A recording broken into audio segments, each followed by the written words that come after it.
RRB, l'invité du matin. Bonjour Gilles Ménage. Bonjour Nicolas Legrand. La fête de l'écotourisme commence samedi prochain, elle va durer jusqu'au 19 juin et on en parle avec votre invité. Thomas Padon, bonjour. Bonjour. Vous êtes le directeur de l'Office du tourisme de La Foix et vous venez nous parler donc de cette fête de l'écotourisme qui va durer quasiment 2 mois, du 30 avril au 19 juin. Ça concerne 4 communes du territoire, donc La Foix, d'où vous venez, Moindou, Farino et Bourail. Qu'est-ce que c'est que l'écotourisme ? Alors l'écotourisme, effectivement, c'est des valeurs. C'est un tourisme à visage humain, de proximité, tisseur de liens entre la nature, les terroirs et les hommes. Voilà la définition exacte donnée par le label Station Verte. Et c'est un tourisme qui est vraiment en lien avec nos terroirs, avec les gens, avec les rencontres, avec le slow tourisme. Alors, c'est des anglicismes, je sais Gilles que vous n'êtes pas fan. Non. Mais effectivement, ça veut dire prendre son temps, ralentir, plutôt que de courir et de faire la course à Instagram. C'est de prendre du temps, plusieurs jours pour découvrir une destination, rencontrer les gens, etc. Et c'est un tourisme qui a un impact positif, c'est-à-dire qui va respecter les populations locales, qui va respecter la culture locale, qui va avoir des retombées économiques directes pour un territoire. Et évidemment qui va respecter l'environnement, l'écologie et avoir un impact minimal sur tout ça. Donc effectivement, c'est quelque chose de très très intéressant. Mais alors de ce point de vue-là, la Nouvelle-Calédonie, c'est un terrain de jeu exceptionnel, non ? C'est aujourd'hui, très clairement, la Nouvelle-Calédonie pourrait même être un exemple mondial. Et qu'effectivement, entre les espaces, entre ces différentes cultures, sa beauté, ses paysages, sa biodiversité, effectivement, on peut être un exemple mondial sans aucun problème, comme l'est le Costa Rica. Alors là, c'est une fête qui est organisée par la Fédération française des stations vertes et des villages de neige. Bon, les villages de neige, ça ne nous concerne pas, mais les stations vertes, bien sûr. C'est un label. Et qu'est-ce qu'il faut faire pour l'obtenir finalement ? Alors, c'est un label français qui existe depuis 1964 et effectivement, nous sommes dépendants de 50 critères. 50 ? Ouais, 50 critères. Donc, ces critères sont... on en a 25 obligatoires et 25 qui sont facultatifs ou fortement recommandés. Notamment, c'est d'avoir un point touristique qui va pouvoir animer le territoire, c'est d'avoir une offre touristique pour tous les budgets. Ça peut aller du camping jusqu'à des loges haut de gamme, ce qui est le cas chez nous, notamment avec Farino, La Foix et Moindou. C'est vraiment d'avoir des animations sur le territoire qui vont être écotouristiques, des découvertes de petites pépites en fait. Alors je ne peux pas tous vous les détailler, mais c'est vraiment quelque chose de très très engageant pour les territoires et qui est passionnant à développer sur le terrain. Alors, vous avez pas moins de 93 animations et événements écotouristiques du 30 avril au 19 juin. C'est beaucoup, non ? C'est beaucoup, mais effectivement, quand on aime, on ne compte pas. Oui. Donc, on a travaillé vraiment sur le terrain pour aller développer tout un tas de choses. Et aujourd'hui, on a des nouveautés, on a plein de choses à proposer au public. Donc, on espère qu'il sera au rendez-vous et qu'on aura beaucoup d'écotouristes en Nouvelle-Calédonie. C'est des animations, des événements. Alors, qu'est-ce que c'est ?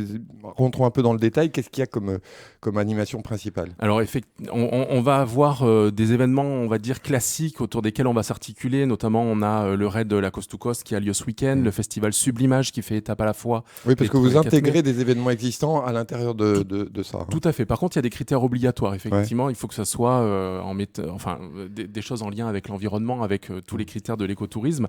On va avoir les Floralies, on va avoir la Foyenne, le son et lumière du Fort Terrain-Bas, mettre en avant la culture, c'est très clairement écotouristique. Ça, c'est des choses qui sont passionnantes. On a nos marchés, bien entendu. On parlait tout à l'heure du marché de Farino célèbre. On a Gisèle Arlier, j'en profite pour lui faire un petit coucou, qui nous propose 3 marchés de Farino au mois de mai. Il y a vraiment du choix avec. Elle va mettre en avant les saveurs, les plantes, un marché gourmand. Il y a vraiment tout un tas de choses avec des soirées contes la veille des marchés. On va avoir des ateliers, ça c'est une nouveauté. On travaille à l'Office de tourisme à mettre en place des ateliers, notamment pour faire des boucles d'oreilles en matière naturelle, des mobiliers en bois flotté, du tressage de couronnes. Voilà, tout un tas de choses. Et puis des événements qu'on a inventés aussi, des couchers de soleil, des sunsets à partager. Il y en a un qui aura lieu à Voino le 25 mai à 17h. L'idée, c'est que les gens viennent avec des choses à partager, profiter d'un beau moment naturel. Mais en plus, on va faire intervenir l'association ZCO pour nous parler du lagon. Pourquoi il est classé, pourquoi il est magnifique et pourquoi on est à l'UNESCO. Le deuxième aura lieu le 1er juin à Sodac à la Moindou. Et en plus, on va rajouter une petite dégustation de crevettes qui va bien. Donc, c'est vraiment des événements super sympas. Tous les ateliers de permaculture, les visites ornithologiques. Et puis, on a une pépite. On est allé chercher les sculpteurs de la région de la Foix. Et ils nous proposent la construction d'une pirogue de rivière à partir du 9 mai jusqu'au 19 juin. L'idée, c'est quelque chose qui est totalement gratuit, que les visiteurs viennent les rencontrer, qu'ils puissent venir leur donner un coup de main pour fabriquer la pirogue. Et là, on est vraiment sur de la découverte de savoir-faire et c'est topissime.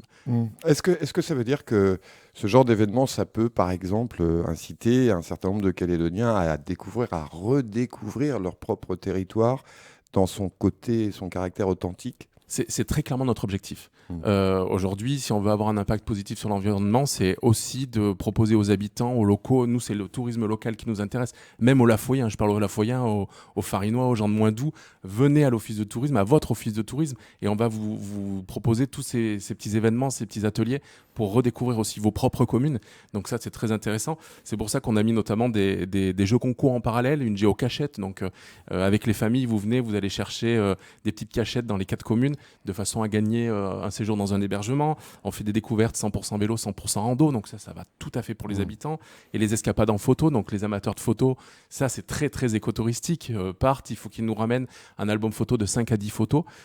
Et on fait gagner effectivement tout un tas de lots. Enfin voilà, il faut qu'on le rende attractif aussi. Donc on a mis le paquet pour ça. C'est quoi le profil de l'écotouriste? C'est quelqu'un qui a une vraie sensibilité à ces moments importants, à ces moments partagés, qui n'est pas un boulimique d'Instagram. Ouais. Voilà. Vous me disiez tout à l'heure, c'est le banquier d'affaires qui d'un seul coup décide d'aller planter des choux. Ouais, tout à fait. On a eu l'exemple la semaine dernière, on a eu une conférence à la CPS avec des experts français qui nous ont expliqué qu'aujourd'hui en France, il y a un mouvement de fond, mais vraiment une lame de fond qui est en train de se mettre en place et qu'aujourd'hui le symbole, c'est effectivement le trader dans le quartier de la Défense qui devient agriculteur et qui plante des choux dans les Alpes d'Haute-Provence ou en Haute-Loire. En effet, c'est une vraie tendance. Et aujourd'hui, ces gens sont en quête de valeur, en quête d'expérience, d'hyper-personnalisation. Aujourd'hui, ils n'ont pas envie d'aller dans un bus avec 50 personnes en leur montrant des monuments par une vitre, mais ils ont envie d'aller rencontrer les personnes sur le terrain, d'aller rencontrer les mamans des tribus, d'avoir un vrai échange, quelque chose d'hyper personnalisé et de vivre une expérience en fait. Est-ce que c'est une filière économique à terme? Est-ce que ça peut se concevoir comme ça? Oui, complètement. Aujourd'hui, le tourisme durable, on a des exemples mondiaux qui sont... Alors, on en a très proche de nous. La Nouvelle-Zélande essaye de travailler là-dessus. Alors, même si elle a quelques incohérences, vous avez la Tasmanie qui est un exemple exceptionnel. La Tasmanie, pour faire de l'écotourisme, c'est parfait. Vous avez le Costa Rica. Et effectivement, la Nouvelle-Calédonie est en train de bien s'engager dedans. Et aujourd'hui, c'est une filière. En plus, ce qui est intéressant, c'est que c'est de l'économie locale. C'est que c'est des emplois locaux et indélocalisables. Donc ça, c'est très, très intéressant pour les territoires. Nous, pour arriver à fixer des gens qui vont pouvoir travailler dans les tribus, dans nos communes de brousse, où c'est compliqué parfois, mais le tourisme, l'agritourisme, les agriculteurs... Apporter aussi... un revenu complémentaire aussi. Tout à fait. C'est quelque chose qui avait été inventé par les Autrichiens au 19e siècle, l'agritourisme. Ils se sont dit, tiens, si on accueillait les gens chez nous, qu'on leur montrait comment on traite les vaches et comment on fait du fromage. C'est tout bête, mais aujourd'hui, ça cartonne et c'est ce que les gens recherchent. Thomas Badon, directeur de l'Office du tourisme de La Foix, merci d'être venu nous parler de la fête de l'écotourisme. On va rappeler que c'est donc du 30 avril au 19 juin 2022. On imagine que le programme figure un peu partout sur Internet. Exactement, sur notre site internet destinationprovincesud.nc, vous rajoutez le /Lafoix ou le /Bourail, parce que c'est important aussi de parler de Bourail, puisqu'on travaille main dans la main cette année là-dessus. Donc effectivement, sur nos sites internet, vous allez trouver toutes les infos et tout le programme. Merci Thomas Badon. Merci.